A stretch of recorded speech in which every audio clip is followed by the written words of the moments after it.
Alrighty, part 2 here. Just starting again of the tutorial on the basis that I accidentally dropped the game before. I think you can save and quit here in the tutorial, but there's currently no way to load that up. So what was my button? Yeah. Okay. That being said, I've probably learnt a few shortcuts. I replayed it before and learnt how to use the quick menus and even how to throw things, so I think at this point, okay, it wasn't the best throw.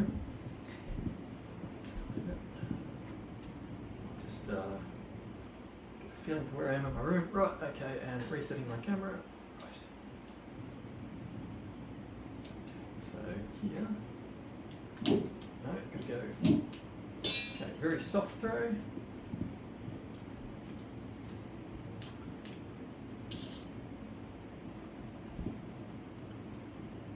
But essentially I've done this tutorial twice up to roughly where I am. Oh, I had the throws down pat before, and now not. I should probably just restart this again. It really won't let me throw it.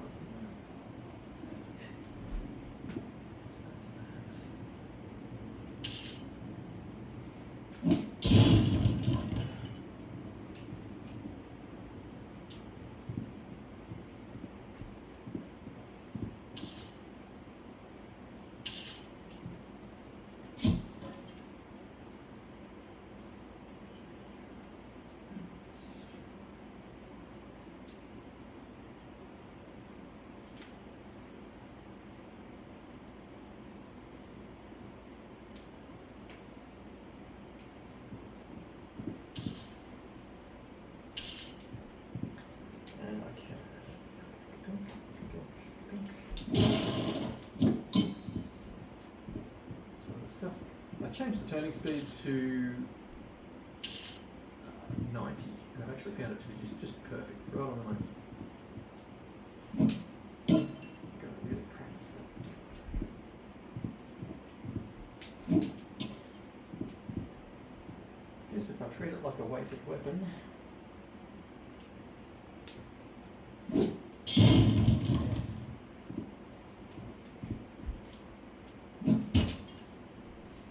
Better. Love the way it bounces.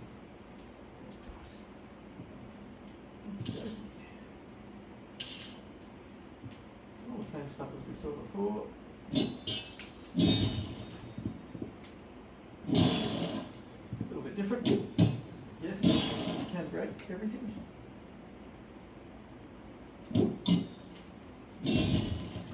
It seems like the break points on the stools is consistently wherever they've set it to be, right down the middle. But with some clever design and placement, they can make it so it's mostly breaks in the right spot. So it's a brilliant case of suspension of disbelief.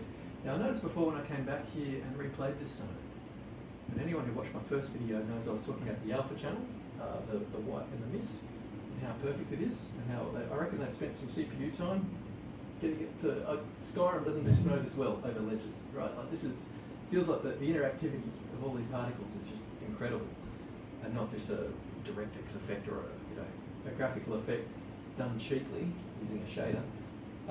So look, this is absolutely brilliant. What I did notice when I came by a second time is there is some banding in the sky in the grayscale there, and that is something you generally see. You can usually remove that if you run at a higher colour depth and have a perfectly calibrated part.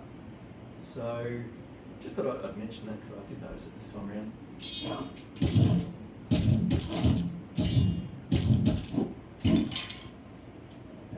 Feeling a lot more confident after seriously I would have played maybe 15 minutes more, and as I said, just redid this, learnt my quick slots, a few things like that.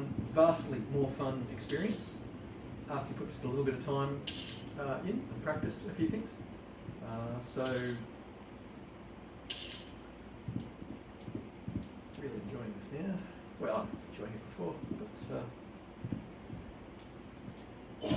love it. And this is why you don't want to swing these sorts of weapons in these environments. Now there is some good AI happening here. These are stupid creatures,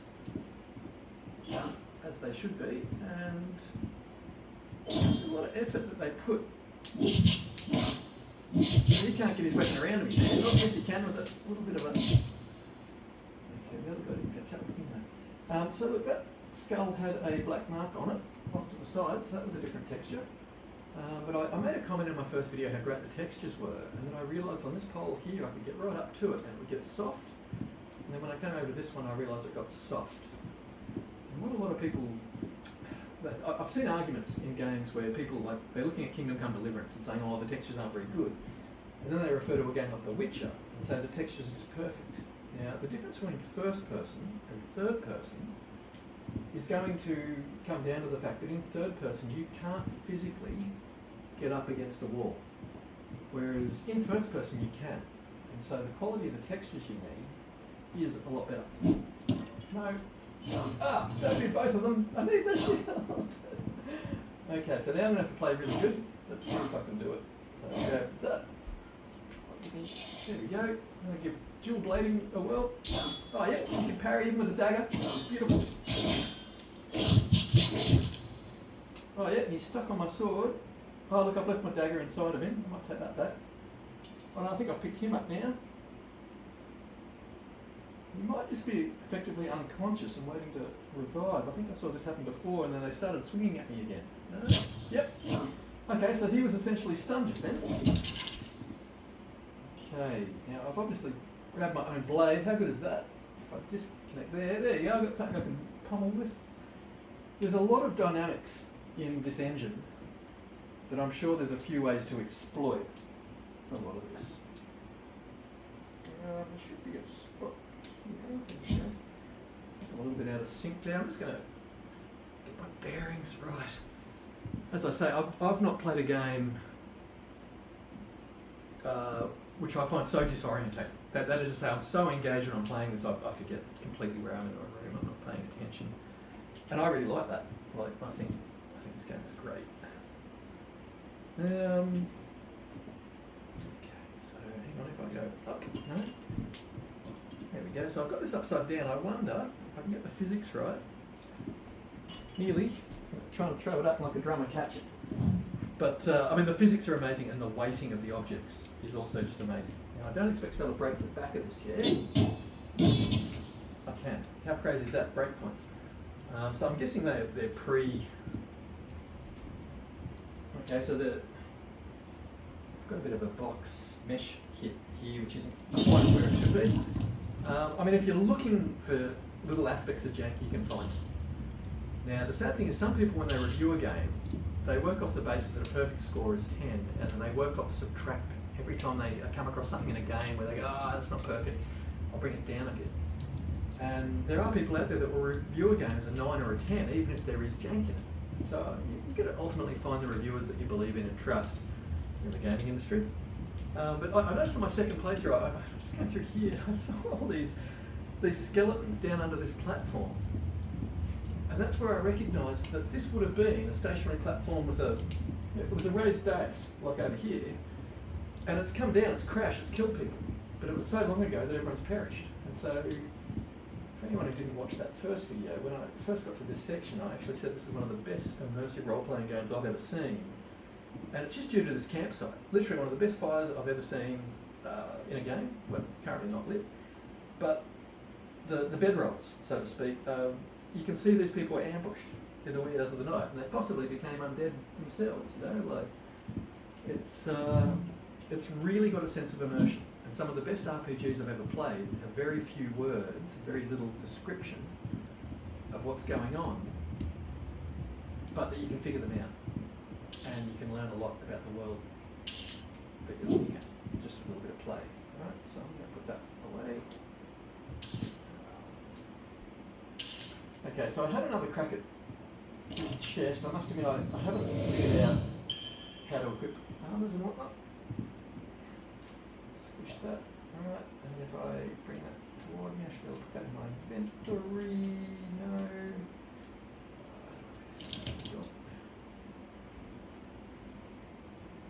For now, I'm going to just leave my armour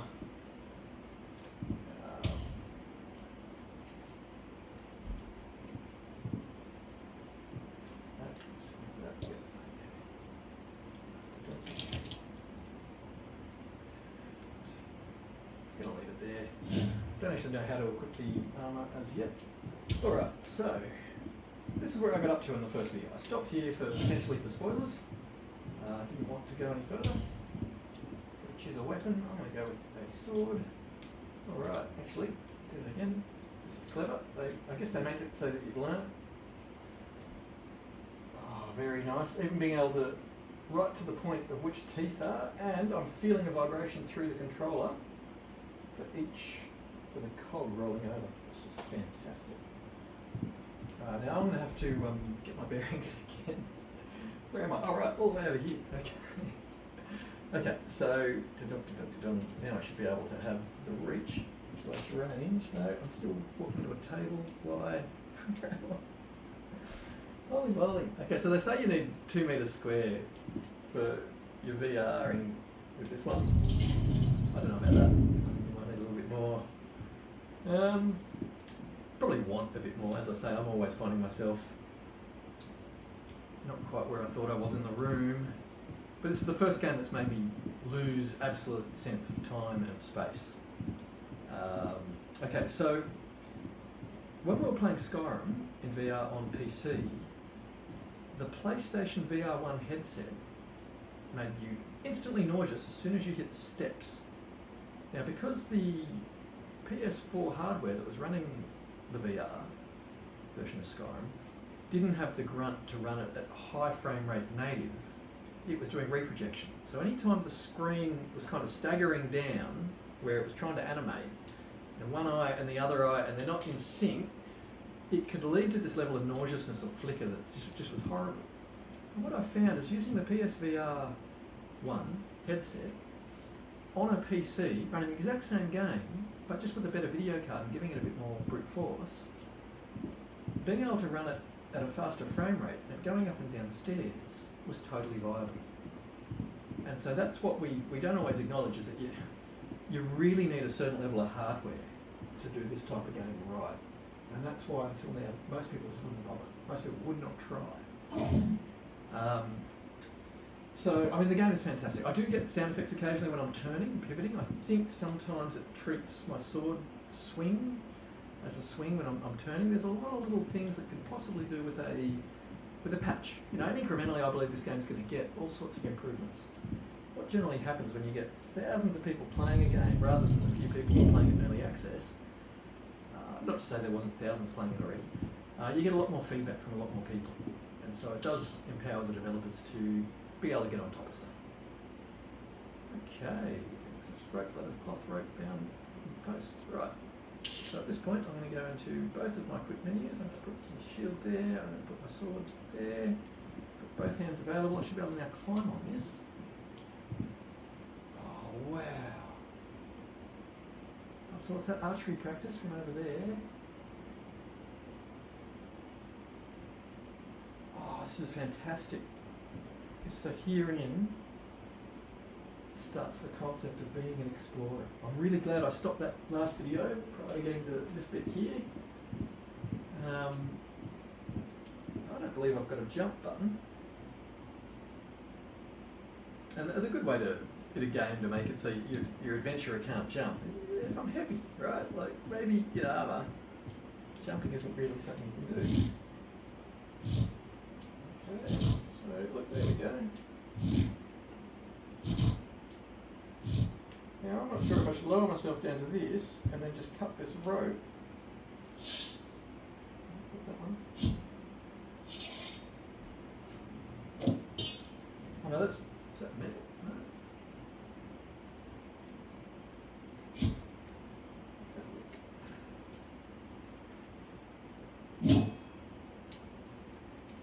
Okay, maybe not in this case.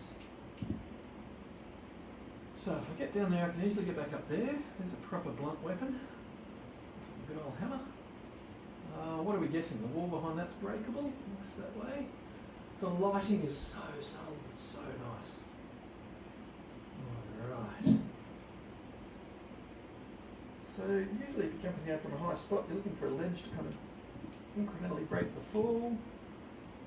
Not knowing how much momentum I'll get if I edge off this. I'm not sure if I can make it as far as over there.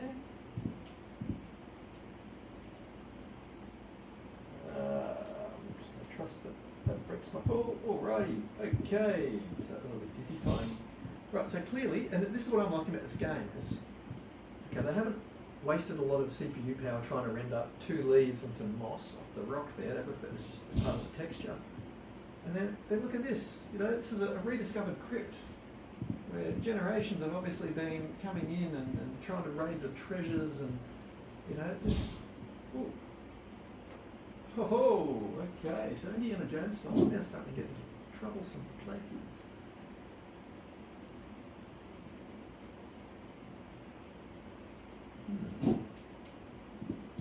Okay, so what I might do is, obviously the tutorial here is extending to say, yes, you can also climb up ladders. So I'm going to get, oh wow, okay, so this is a little bit disconcerting, as is a few times where you have altitude changes in this type of game, style of gameplay, I guess.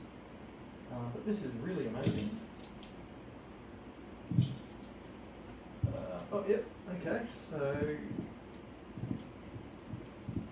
a lot of developers out there don't even try some of these mechanics because of the amount of trouble they are to implement. Yeah, okay, so it was nice enough to give me a hint saying hidden wall, look carefully to find hidden and destructible walls, right? So I still don't feel we're at a point in the game where I'm taking the joy of exploration away from anyone. Oh, the sense of indoors and outdoors and not knowing that that's going on is just awesome. I'll just quickly get this one up. Yeah, you know, travel safe. Alrighty. So the whole time I was playing before, I was gradually adjusting my headset to get proper tight. It is now proper tight. I've tied my hair up so it's a little bit more stable. Obviously I've got a big like bird's nest of hair, so bit by bit the helmet will slipping. I'm seeing a red health potion just over there. That's looking great. The wind sounds like it is beyond, so you do get a sense of it's happening just around the corner.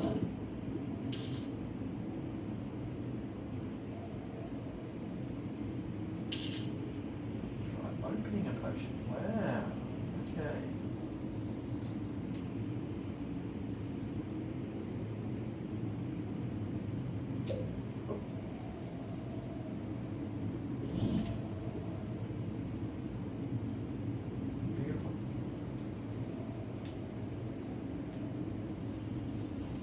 Underarm throw. Oh, hang on. Yes. Didn't smash. Okay, so we got here healing potion. Oh, I'm going to take that. So, whoa, okay, hang on. Yes, if I just do that and then just the pull down button. Yeah, so that was just pull the joystick down. Anything you got the card up for on the screen, if you just pull your R3 towards you, you'll pick it up. I don't have to explain this stuff. It's playing it. But the textures, the effort they go to. Any other game would make that all of about 40 polygons or something. You try to get it right down. I mean, it probably still works out to be about 100. You don't always have to draw triangles in under surfaces if the player can't get their head down under. There's lots of ways you can check. I've been in game, can't say design, development. And I've been the guy that's been cheating. Even before Quake 3's lead artist was saying, oh, we got the number of triangles down on each model and that's why our speed and our frame rate's so high. I was constantly showing off to my team how I could drop down the number of vertices and polygons used to make up any given item by using shortcuts. Sometimes it's just based on if then I would say, point blank at a design level, right, is the camera height ever going to be able to get below this height? Right, so I don't have to bother about under tables, top sides of tables only, etc., etc. Right, but you come in here and see this, and this is a technology tour de force, right? Once upon a time, something like that would have been part of a tech demo, right? It would have been a benchmark going, look, this is like a Tyrannosaurus Rex with a real leathery sort of skin and it animates. But models made up just needlessly of this many triangles, right? These really organic surfaces, just fantastic. This feels like a wonderful world. Now, see, in a lot of other RPGs, with the unlimited jump on any surface and get higher and higher and higher, you'd be up there exploring. But the sense of just altitude changes and the brightness changes between zones, it's just got it all going on. You actually want to explore. Right, another binary, you can open the quest tab to see what quests you have available. Defeat all decrepit skeletons. What do you reckon? So, bring that up, come over here, quests. What was it? This one here, quests. Okay, I found a mysterious portal to another world in the snowy mountains. Well, I haven't yet. Just like every game, the description of the quest has revealed information to me that my player character is yet to see. But, yeah. Looks like I'll have to defeat the undead guards if I want to go through. Meet the skeletons near the portal, 0 of 2. Well, that's another reveal I didn't necessarily need. There's 2, right? So, I don't even need to bring my A game for this, but skeletons go down pretty quick to something like this. Wow, I can wield it. Oh, it's only timber. I guess it's potentially light. We should run back to the dummy and find out how much damage it actually does. I'll bring up its card. Now I'm going to learn. Right, so I can do bashing and bashing. Let's get into it. Okay, so get rid of that. That did animate really well. I wonder if, I mean that's pretty hard, I wouldn't expect a bit of timber to break that. Oh, here we are.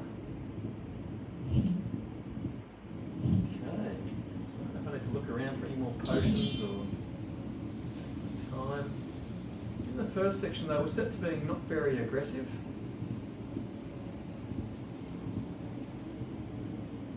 Let's see if I can get them caught up with each other.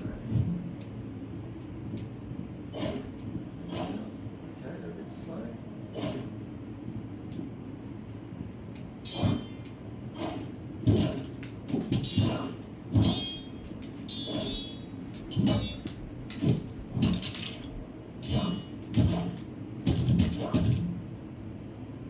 Whoa!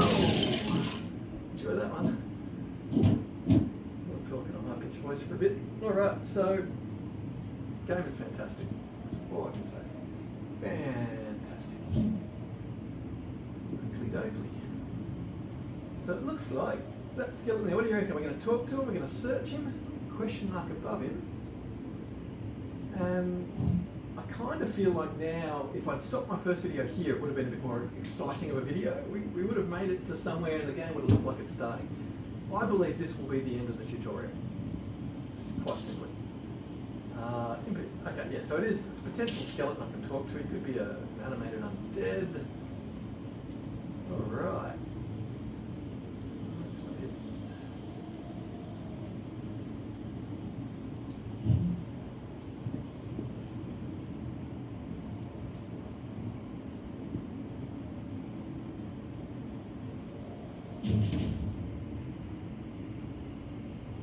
Okay, so let's check the menu.